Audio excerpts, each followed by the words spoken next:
Bonjour à toutes et à tous et bienvenue pour la 10e édition de mon blog vidéo. Je vais vous parler de trois choses, d'association, de campagne électorale et de trahison. Je vous l'avais dit lors de mes vidéos précédentes, l'élan de solidarité qui s'est manifesté pendant le confinement s'est traduit par la mise en place et par la création d'une association loi 1901 qui s'appelle Solidarité Saint-Pierre-du-Péray. Dans leur programme électoral, tous les candidats, bien entendu, disent qu'ils vont soutenir les associations. Alors ça, ce sont des paroles. Pour moi, ce qui compte, ce sont les actes. Et les actes, nous en avons un exemple aujourd'hui. L'association Solidarité Saint-Pierre a décidé, pour remercier les couturières qui avaient participé à la confection des masques, d'éditer une affiche et de la placarder un peu partout sur la commune. Il semble que cela n'a pas plu à certains candidats puisque l'affiche n'est restée même pas une heure sur les panneaux d'affichage.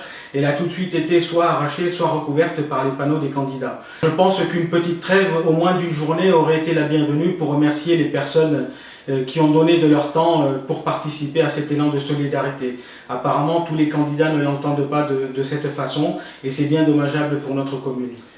On voit que la campagne électorale a déjà démarré et que malheureusement toutes les associations ne seront pas logées à la même enseigne.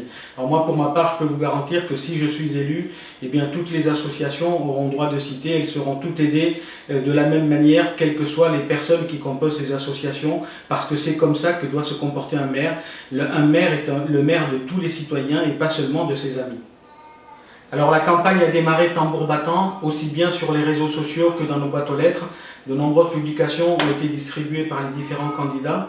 Et moi je voudrais dire ici, de manière très solennelle à tous mes concurrents, que ce n'est pas en faisant circuler des fausses rumeurs sur les uns ou sur les autres, ce n'est pas en attaquant les personnes que l'on peut aller à la rencontre des Saint-Péréens.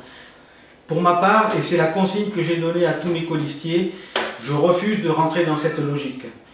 La campagne électorale doit rester propre et digne. C'est ce qu'attendent de nous les Saint-Péréens, c'est ce qu'ils attendent d'un futur maire.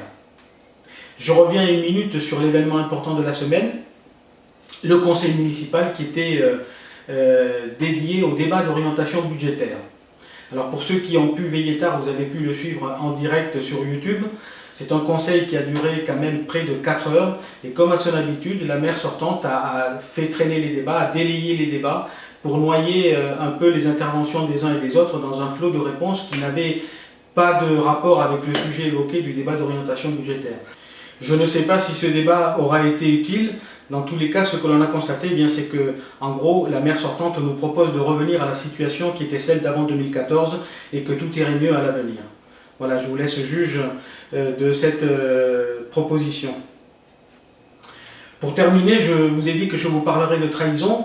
Alors, dans son dernier tract, la maire sortante raconte que tout le monde a trahi tout le monde, donc je ne sais pas quelles sont ces informations. En tout cas, je voudrais avoir ici une pensée pour Christian Julien, qui était mon prédécesseur et qui m'a soutenu et encouragé lors de ma première campagne électorale. Donc, merci à lui et paix à son âme. Alors, c'est vrai que les trahisons sont monnaie courante en politique, on a l'habitude de le dire. Dans tous les cas, moi je reste fidèle à mes engagements et s'il y a quelqu'un qui a trahi, c'est bien la maire sortante qui, elle, a trahi ses électeurs et a trahi tous les Saint-Péréens.